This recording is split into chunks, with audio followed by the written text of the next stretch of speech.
My floodlight picks out more footprints than some of the scratches on the walls of the cave. Someone has used a tool to carve rudimentary petroglyphs: a man, a house, a dog. They get more complex as I work my way along the wall. Now they're spelling words. I can't do this anymore. I'm sorry, Mom. This is not your fault. Jason Tyler Roth.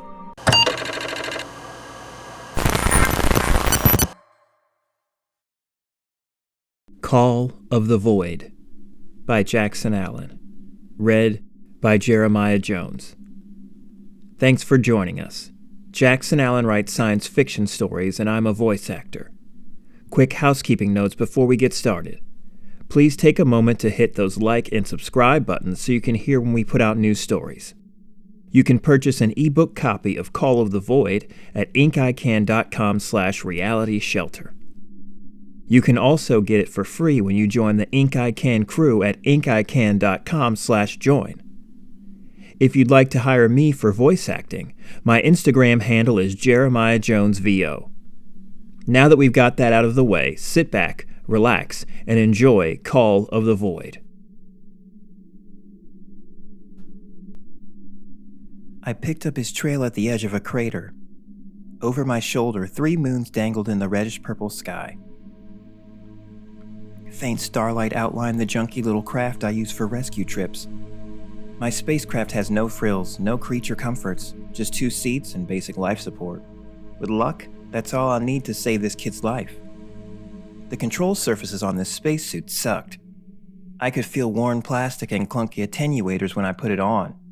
The third-class air filtration smelled like farts and dirty sweat socks. If I had time, I'd trade with the locals to buy better gear, but I don't. We're on the clock. The kid's been here for weeks. If I don't get him out in the next few hours, he's not coming back at all. The radio crackled. Hey Ryan, find him yet? Nope, I grunted, picking my way down the crater wall. Faint signal in my 1 o'clock position. Distance is about 2 clicks. Clicks?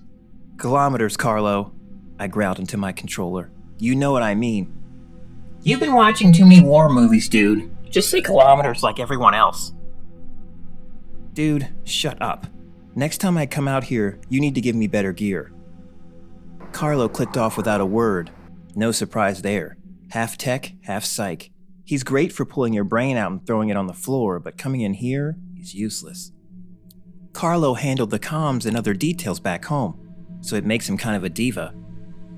Just do it by the numbers, Ryan. It's just another rescue. Whatever. It never feels that way to me. Every rescue is the rescue. I go out every time, knowing I might not come home. How are you supposed to be chill about that? My arguments with Carlo boiled down to, I have to go. Going out hurts. Not going out hurts more. If I thought you were serious, Carlo answered, I'd ground you. Can't sit at home when I know other kids are out there. So I always lie and say I was joking. I learned to cry at home alone with the dog for company and fake my good moods. The rush of saving lives makes it all worthwhile. That's what I tell myself anyway. I reached the bottom of the crater and checked the signal again. It was in front of me now. Every step is bringing me a little bit closer. Gravity on this planet was near Earth normal, so no lunar bunny hops here. I paused to catch my breath, looking at the sky one more time. It's so beautiful there, so clear. No pollution or lights to get in the way. I used to stand out there for hours counting the stars. Time to get moving. I started off in the direction of the signal again, trudging through sandy regolith. To keep my mind occupied, I reminded myself of my emergency procedures. Can't teleport the victim, he's a scout. Had to bring him back the old-fashioned way. Find the rescue, stabilize him, and then help him get back to the ship. Then, we were off to the exit point. This was my 15th rescue of the year. Carlos said that's a record. I'm surprised I have any at all. Like I said, it hurts to go out. If I'm honest, I wanted no part of search and rescue, or SAR, after I got out of the hospital. You don't get it, I told my parents. This isn't just a game for me. It was pure luck that I got home safely. You want me to go back out there and do it again? You don't have to go back out, my dad said to me. but don't you think you should? Get back on the horse? Dad, I almost died out there, just like Bobby. I know, Ryan. Dad shifted in his gloved leather easy chair. He always got weird when I mentioned my older brother, gone for 2 years now. There are some nights I wake up in a cold sweat thinking about what might have happened. Yeah, totally. But there's another part of me that says, Ryan needs to see he's bigger than this. What's that mean? I mean, they need people like you, Dad replied. Those kids need someone like you. Someone who understands what it feels like to be lost. What about me? Dad looked at me. You need to know that you're strong enough to go out and choose to come back. Nobody's saying you have to do this. I just think you ought to try. After all, those guys who brought you home risked something too. Shouldn't you pay that forward? What do you think Bobby would want you to do? I hated when he used my older brother to try and win an argument. We argued for hours. I couldn't accept Dad's point of view. He never went out, never saw that sky. Dad couldn't understand what it felt like to be out here. In the end, someone convinced me to join the SAR team. It just wasn't my father. Carlo's voice snapped me back to the present. His vitals are starting to dip, Ryan. We need to find him quick. I know. I picked up the pace. I'm still 10 minutes away. Then we need another 30 minutes to make it back to the ship. Couldn't you land it any closer? Carlo, how many times do we have to go over this? I complained. The surface of the crater might not support the weight. You're walking over it. How does it feel? The ground feels fine, but that's not the point. I tried to be patient. So much about this place that Carlo wouldn't understand. Our scout's disoriented, bro. He might panic when he sees the ship. We don't need to chase him away. We're just cutting it close. Carlo mutters. Maybe too close. I know. Let me get there and check him over. Once I get there, you can remote into the ship. Pilot it over to us. Got it. By then, I reached the far side of the crater. Where was this kid? Primordial winds blew across the ground. Any footprints the boy might have left are gone. The eroded rock wall rose in front of me, and my target might be in any one of 100 crevices. I had to rely on his dying transponder. It made me wonder, is this what my rescue looked like? I still stay in touch with the guys who brought me home, but I never asked that question. I do know that when they found me, I had been out for several days, no sleep, weak from hunger and dehydration. I knew I was going to die. For some reason, I refused to turn off my life support systems. There was a part of me that wanted to die and get it over with. Another part of me wanted to keep breathing, see how it was going to end. Mike and Jose found me with low oxygen levels, drifting in and out of consciousness. I barely remember them pulling me out of the crevice and shipped out on the medevac support. Later, they visited me via video chat in the hospital. Wish we could come in person, sport. Mike said, we're gearing up for another trip. Yeah. I struggled to say something that wasn't about how scared and ashamed I felt. These guys saved me after I tried to throw my life away. What were you supposed to say to that? Jose sensed what I was thinking and leaned into the camera. Hey, Ryan. I looked up at him. We're here to extend a hand, not wag a finger, right? Yeah, but...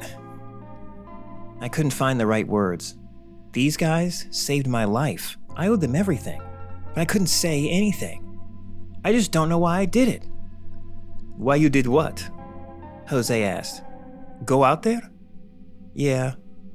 Someone put it this way, Jose said. Kids who need the most love will ask for it in the most unloving ways. What does that mean? It means I know about Bobby, Jose answered. Tears welled up in my eyes and I nodded. No words could push past the lump in my throat. Jose knew, but he wasn't going to judge me. He was there to help. A couple of conversations later, I asked Jose about joining SAR.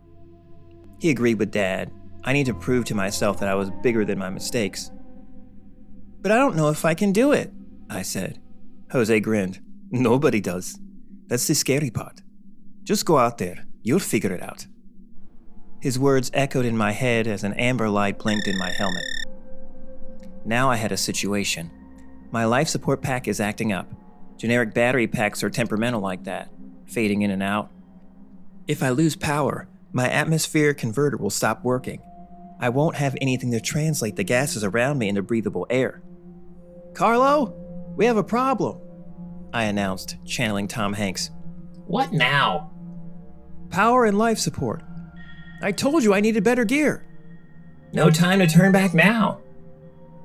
Carlo answers. Go find that kid. I'll bring you home as soon as you have him. Better get the ship warmed up. I have the feeling we'll need it fast. Carlo clicks off as I reach the crater wall.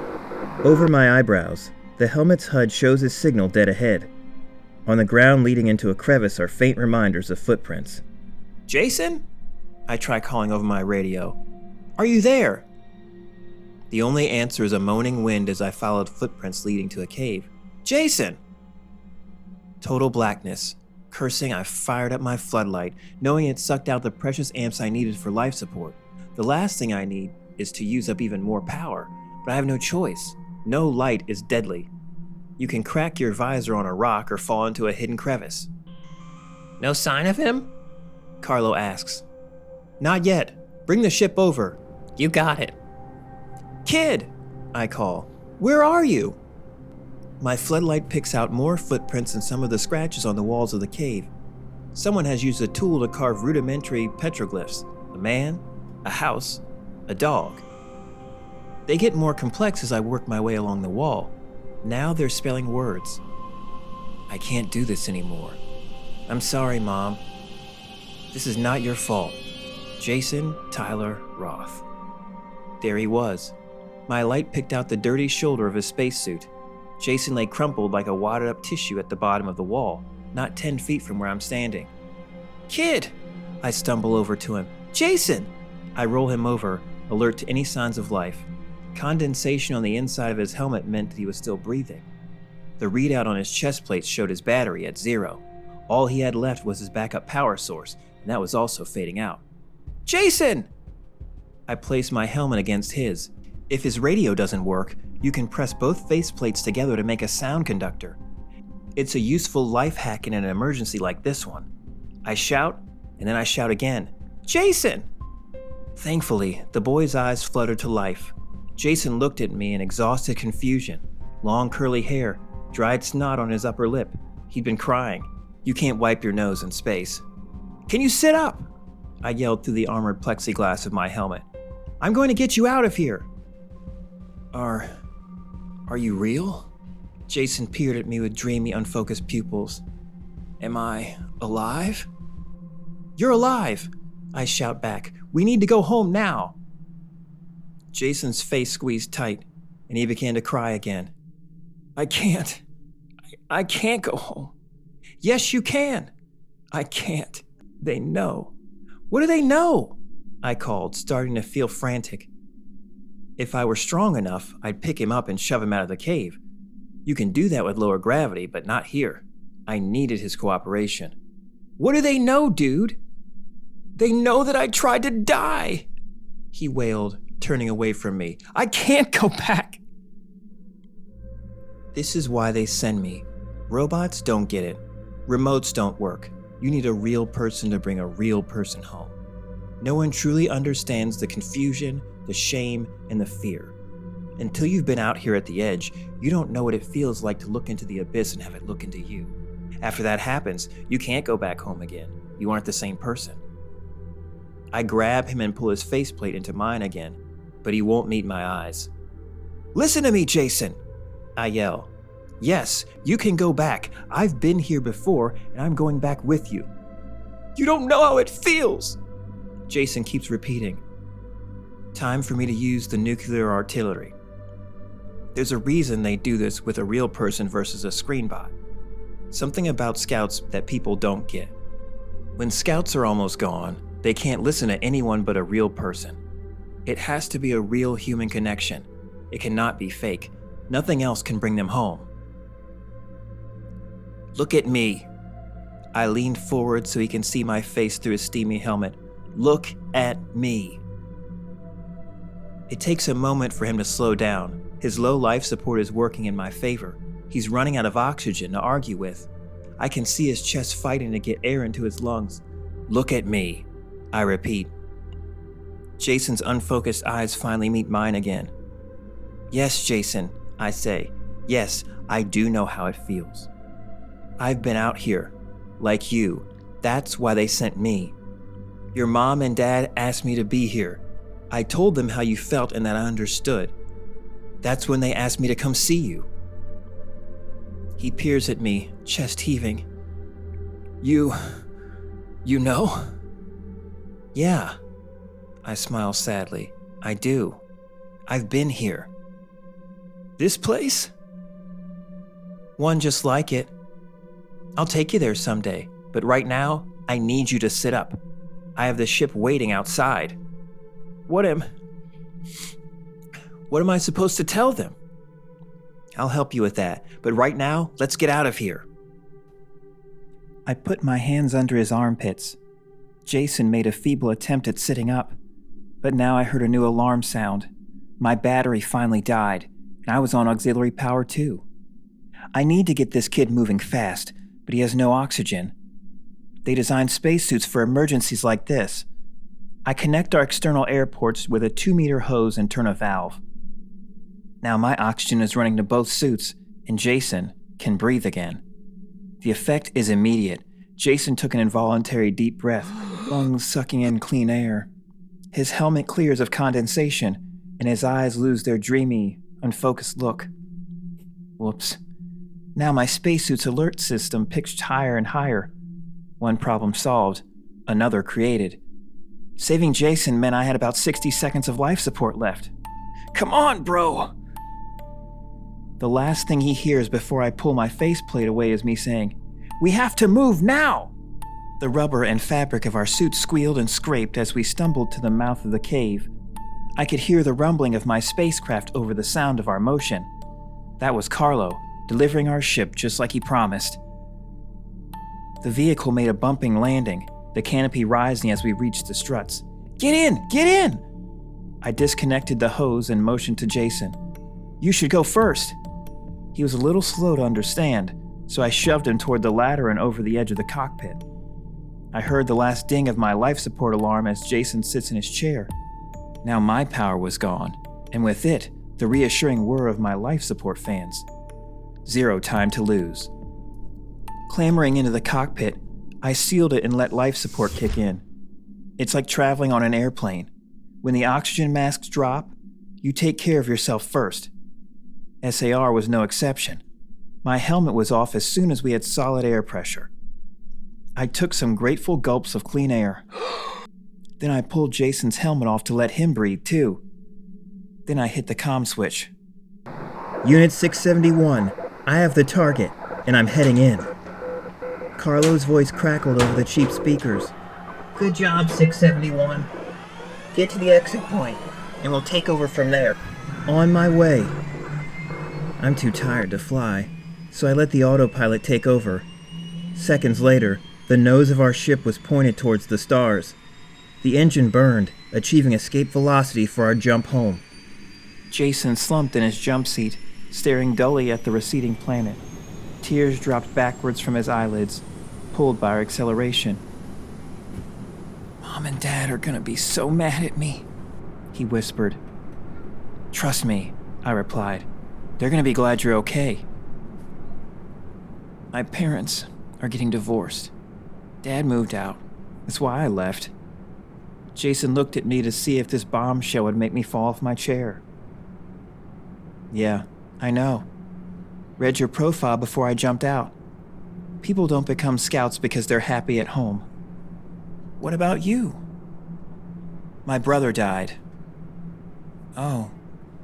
6 months after the funeral, I just couldn't take it anymore. What did you do? Same thing as you, pal. Out for several weeks, jailbroke my ship and my suit so they couldn't recall me. Then, I waited for the end. Then what? Then, they found me. Another rescue team. Somebody sent a bot looking for me, Jason said. I hid until it gave up and went home. Sometimes you need real people. I know I did. Mike and Jose helped me come home. And that's why you came out here for me? Pretty much. I look up at him. You'll get home and get better. We'll keep talking. Maybe one day you'll be sitting where I am, bringing someone home. Jason's face tightened with bitterness. That's never gonna happen. I laughed. That's what I said. Never say never, bro.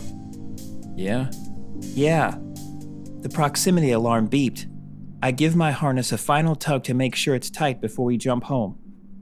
One step at a time, though. One step at a time. Lights streak across the sky as we begin to jump. Flashes of brilliant colors flew past our eyeballs, faster and faster.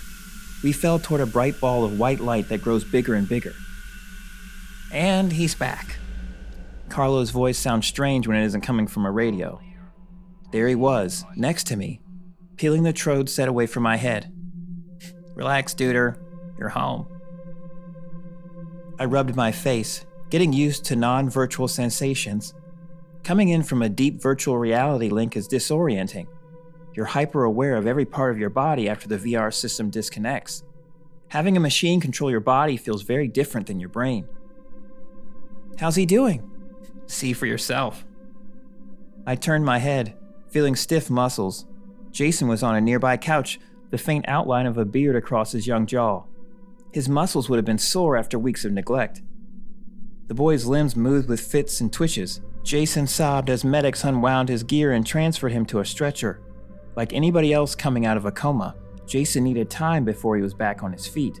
Then, the rest of his recovery would begin.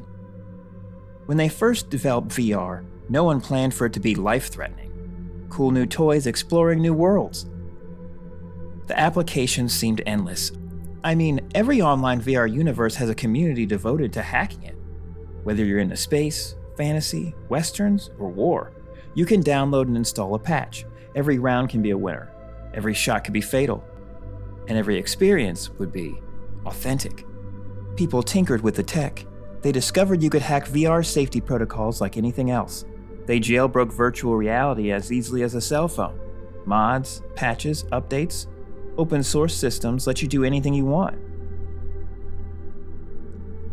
So if you're like Jason or me, you play around with these lockouts. Fun, right?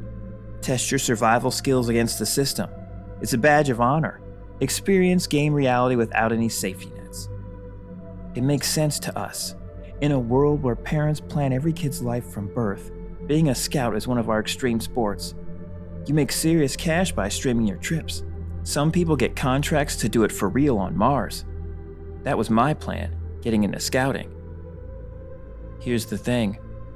Nobody tells you about the downsides. A jailbroken VR can shut down your entire body. When you're a dumb kid, you don't think about things like addiction or safety. It sounds like fun. Scouting for real, exploring with all the lockouts off. Depressed? Bored? Lonely? Wait till your mom is out of the house. How far can you go? How close can you get to the edge? I was like Jason, one of those hardcore kids. His parents tried all the emergency shutoffs. When that didn't work, they called in experts. Jason was put on an IV drip to keep him hydrated, but that wouldn't get him home. Then they started sending in messages. Come out, time to come home. But nothing worked. Scouts understand why. When you're at the edge, the volume is turned down on the outside world. You start thinking that your scout trip is the real place, and everything outside is fake. You got to him just in time. The medic told me. Another couple of minutes, and he'd be into PV. Oh yeah, persistent vegetative state. It happened a lot to off-grid scouts. You downloaded patches, bypassed your medulla oblongata. That's what happened to me. I let my Neuralink get so deep into my head that normal body signals no longer mattered. Medically speaking, you're in a coma. Some people never make it back out. That's why they called Carlo and me. If we didn't go in there, Jason would never come home. That's what Mike and Jose did for me. I came home when I was 12. Then came a year of therapy and another year of training. I'm 16 now. Going after kids like Jason is my job. There's a misty rain falling over Jason as they wheel him into the ambulance. In a couple of weeks, I'll reach out. I know I told him I'd be there, but that doesn't always work for a rescue. Some rescues never want to see the person who saved them. It goes with the territory. In fact, a rescue that doesn't want to talk to you is the best case scenario. Worst case scenario is a rescue that can't talk to you. It happens. I can't get to the rescue in time, or they're too far gone. Others aren't too far gone. They just refuse to come back. I keep telling them, it's okay. I'll come with you. You don't want to stay here. Your family needs you. Please. They won't listen. That's the hardest part. All I can do is keep trying while my heart breaks. I keep talking, begging while the blood rushes in my ears, and noise builds to a scream into my head. I push it all aside, keep going, talking, pleading until their eyes close. That's when Carlo whispers for me that it's time for me to jump back. Those are the hard ones. When that happens, Carlo drags me out of VR, kicking and screaming. He puts me on the disabled list. I get a few weeks to pull myself together with intense psychotherapy and meds. I try to drag it out as long as I can, a couple more weeks or months. Maybe by then, they'll outlaw jailbroken VRs, or find a bot that actually works. Until then, kids will keep going out. So will Carlo and me. Thanks for listening. Once again, please take a moment to like and subscribe so you can hear when we put out new stories. You can purchase an ebook copy of Call of the Void at inkican.com/realityshelter. You can also get it for free when you join the Inkican crew at inkican.com/join.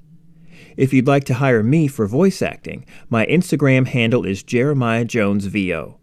Jackson and I appreciate you joining us. We'll see you down the road. Thanks again.